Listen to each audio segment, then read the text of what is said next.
Hello and welcome to Nuclear Reactor, and today we'll be reacting to episode 8 of What If Goku Was Female. I hope y'all are enjoying my reactions, and let me know what ifs you want me to react to next. I'll probably only be doing one at a time, though, if I'm going to try to get anime out after Christmas, so I don't know if I'll start a second one, but now that I'm finishing up with all the ones that I have already been doing, I will start just one to go. So let me know what y'all want me to react to. Anyway, here we go. Something tells me that the Breakfast Club of Combat is about to close up shop. But it's not gonna go down without a fight with the Galactic Emperor. Woohoo! Hey guys, MasakoX here. When we started on this journey regarding this particular what if, there were so many unknowns going into it. I was a little cautious in terms of wanting to do it, and to do it right, but with the right guidance and the experience that was accrued from this experience as we went through, I feel that this is going really well, with just the right amount of action, fairness, as well as staying true to the original source material. The only real change that has occurred when you really get down into it is that the main character is a female Saiyan instead of a male one. If Dragon Ball was written today, I would do things even more differently to make this even more apt for today's standards, but hey, we are working with Toriyama's style of writing and something from the 80s and early 90s, so we have to remain faithful to the original plot and sensibility somewhat, but I think we got something cool. Love that so, series. we are asking you lot, what if Goku was female? As we said before, not much is changing in this scenario other than Goku is a woman now.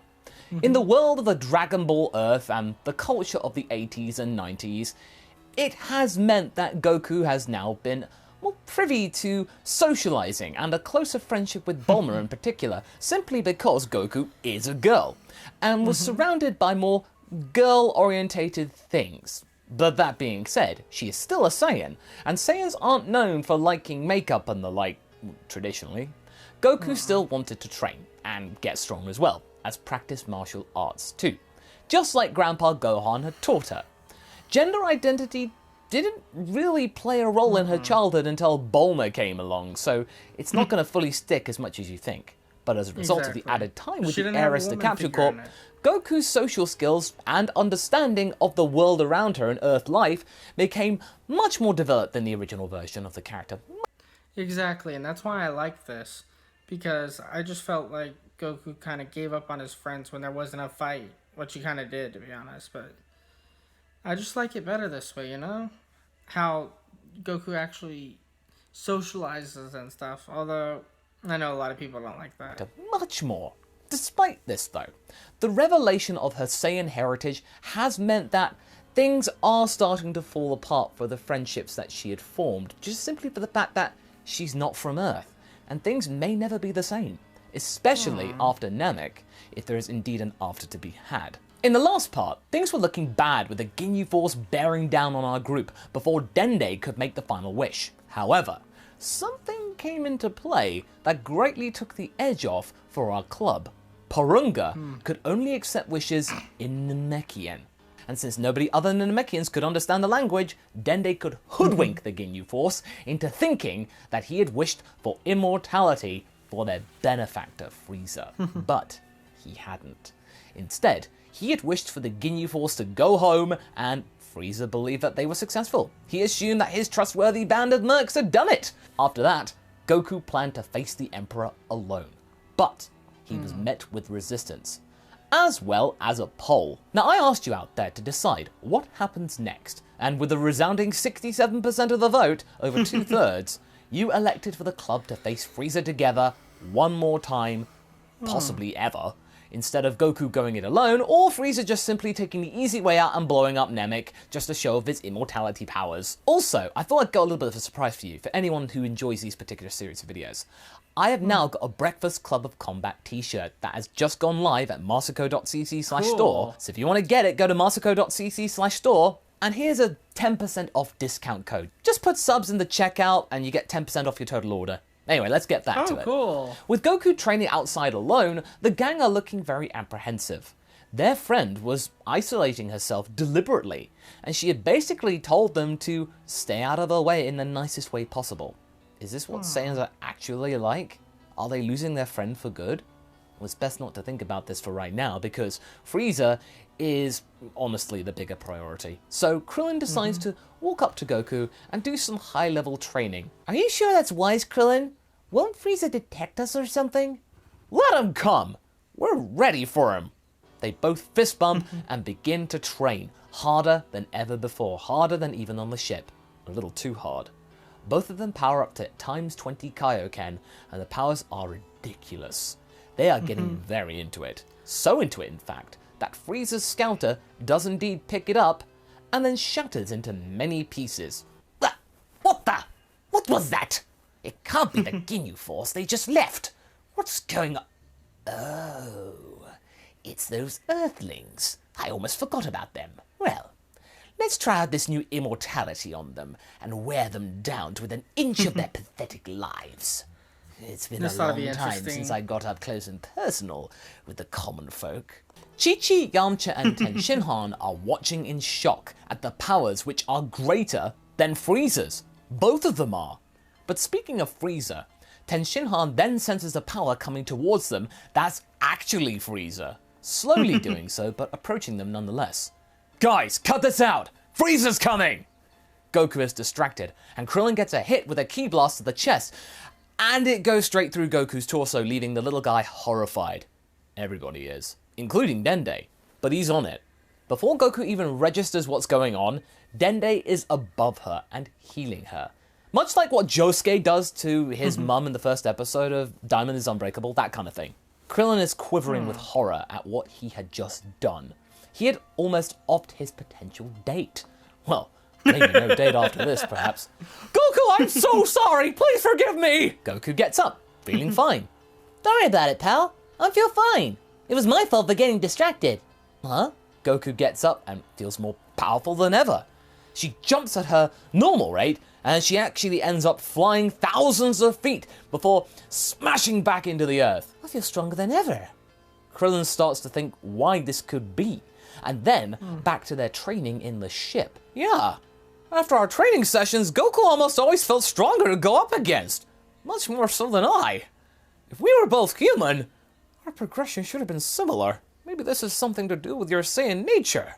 Goku looks to her hands. I get stronger every time I get hurt?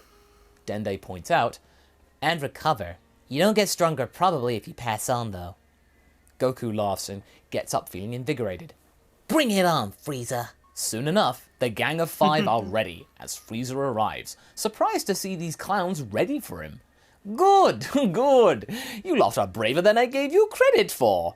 You wish to see the power of an immortal emperor firsthand. Fear not, I'm more than happy to oblige. Goku and the gang are feeling a little more confident. He's not wearing his scouter, so maybe he might not be able to sense energy. And he thinks he's immortal. Frieza points his hand to Krillin. You! I wish to fight you first. You will be my official punching bag. Before Krillin can register, Frieza is heading towards him. Kaioken times 5! Krillin powers up and heads towards Frieza before being slammed to the ground, surprising everyone, especially Goku. What is he doing? This carries on for a brief moment before Goku figures out what Krillin's up to, and she leaps in to help him without even using Kaioken. Both of them are thrown to the ground, albeit with some difficulty. Frieza is panting, but still feeling triumphant. Goku winks to Krillin, registering that she knows what he's doing. They are pretending to be weaker than him to make him believe the ruse that he's immortal for longer and tire him out a little to make it even easier. The rest of the group don't know this, though, and are left stunned at how stupid their friends are being right now, despite all the training they were doing. And with Frieza continually stopping on them for a bit, laughing his head off, Krillin and Goku pick the moment and grab his legs and shout Kaioken times 10 in unison. They simultaneously hurl Frieza face first into the rubble above their heads before spinning round and elbowing him in further. This leaves the group equally stunned. Frieza gets up and is left dumbfounded, but it's okay. He won't succumb to these wounds. He's mortal, right? He wheels back around to counter, but is met with a barrage of punches from Krillin, sending him right back to the ground. Goku, then fires an energy blast, sending Frieza into a mountain. For a second, nothing happens. It's just still. Then, the mountain explodes, and out emerges a bigger Frieza in his second form. You dare mock me, monkey? I am your everlasting master, and I will destroy you! No matter what you try, you will never This is when the gang all charge in at their Max Kaioken and just beat Frieza down mercilessly. With their combined power, Frieza is unable to respond before being catapulted into the air and collapses seemingly motionless. Face it, Frieza! You're done! You're not even immortal! We tricked you good! Ha ha! Yamcha says with great mirth. Frieza's eyes open widely.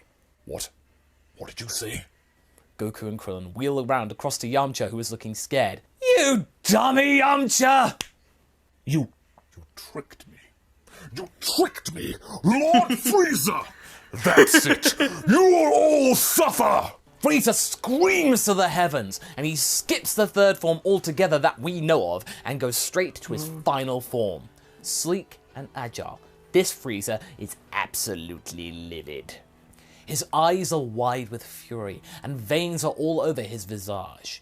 You think you will get away with this? Well, you won't. Frieza aims a beam at Yamcha, but Krillin leaps in at Kaioken times 20 to stop it. But he can't. He is hit through the chest and collapses to the ground. Dende tries to run over to him, but Chi-Chi stops him. Don't! You'll get hit too! We can't afford to lose you! Dende is tearing up, knowing that Krillin is gone. He can't sense his life at all. Frieza had struck true, and Yamcha was spared, him looking especially mortified. Goku is furious, and you know what's coming. With a scream that even best Frieza's one just now, Goku's aura turns golden, as does her hair, and she becomes a Super Saiyan. Frieza is too angry to notice this, as well as being flooded with the feeling of catharsis for what he'd just done. That little short stack had bugged him particularly. He calmly walks over to Chi-Chi and Dende, pointing his finger. You're next, weaklings. But he doesn't get much further before being elbowed in the head by a stoic Goku. She turns to the others and tells them to take Krillin's body and get out of here. They are not going to question that. Yamcha grabs Krillin, and the rest head back to the hideout with Goku grabbing Frieza's leg without so much as a grunt. Goku's power is now around 100 million, all thanks to that accidental Zenkai. Frieza's energy is fading fast, and he is begging for mercy. Now nobody is here to witness his fear. He tells Goku that he's only at half his full power, and if Goku allows him to power up, he will give the Saiyan a challenge. That's what these monkeys like, right? Challenges? Goku says nothing though, despite being tempted. Frieza has crossed the line. Krillin passed doing a noble thing, and Frieza will not do this to anyone ever again. Goku headbutts Frieza before flinging him away. Goku then fires a full power angry Kamehameha, but Frieza spins around and launches a death ball, which ends up in a beam struggle. But Frieza hasn't got much energy left, so this won't last long. He can feel it. The fools were right. Frieza's done. He wasn't immortal. His hubris had led him astray. Goku lets out a roar, and the beam decimates the ball, and Frieza is surrounded with blue energy, which leads to him being totally vaporized, as well as the beam carving out a massive trench miles long before heading out into space. Frieza is done. And with that, Goku falls out of Super Saiyan and to her knees. Krillin, I'm so sorry. Before falling unconscious. Chi-Chi senses this happen and comes back to get Goku herself, apologizing for causing all of this trouble. If she hadn't been so selfish earlier, they might have been able to do the wish and get off of Namek without Frieza even knowing that they were there, getting in the way. When the two of them return to base, Goku is still out cold and the gang are keen to leave. The Namekians will be fine. Frieza isn't here to rule them, and nobody now from the Force is alive to carry out his wishes, or so they think. The gang transport Dende back to his home village and then set course for Earth in the craft that Goku and Krillin had arrived on, it being a much bigger vessel. Kami contacts Goku telepathically to ask what just happened. Chaozu is now alive again apparently, but Goku tells Kami calmly to gather the Dragon Balls. Krillin was affected. This saddens Kami, but he promises to gather the balls with Mr. Popo's assistance. They are still active and ready, since they were never needed to use them to revive Goku, unlike in the original. Goku feels a little better about this, but looks back to Krillin with an apologetic smile. She needs to figure things out before that date that she had promised him. By the time they get back, the balls are gathered, but Kami has bad news. They can't wish Krillin back after all. The Dragon Balls had already been used on him to revive him back in the days of King Piccolo. They'd completely forgotten about that, and chose not to tell Goku there and then out of respect. But Goku doesn't take this well. This isn't respect at all. This is just lying. She goes silent, and her fist is shaking, with anger sparking yellow. But this is stopped when King Kai points out that Namek is still around, and they have Dragon Balls, yeah? They could help. Their year is much shorter than an Earth one, just about 3 or 4 months or so. Goku's fists then stop sparking, but she just simply walks away, back home, nobody daring to say a word. They don't see Goku, in fact, again, until the balls are gathered on Namek, and the wish is conducted via King Kai and Kami. When Krillin comes to, Goku gives him a hug, and apologizes for what just happened. Krillin takes it well. Hey, now we're even. They both laugh, and the trials of Namek are now complete. And that's where we're going to be leaving things for right now. Damn it. So what do you guys think? Do you feel that this was a good plot progression? How are they Yes, but I going still to hate deal with the Frieza. trials of the androids? Leave a comment below, and let's get this Ooh, discussion that's going. right. And I shall see you This in the sounded next video. interesting. Catch you later! Hope y'all enjoyed this reaction. What do y'all think, though? Y'all like this? I've just had too many questions from that and stuff. But I didn't remember that about the Dragon Balls. I thought you could be wished back more than once. So, is that only with the Namekian Dragon Balls until Dende gets there? Can you let me know? Thank y'all. Hope y'all enjoyed my reactions. Don't forget to like, comment, subscribe, and peace. I hope y'all enjoyed my reaction. If you like my content, then like and subscribe, please. And follow me on Twitter for video updates. The link will be in the description below. And as always, stay nuclear.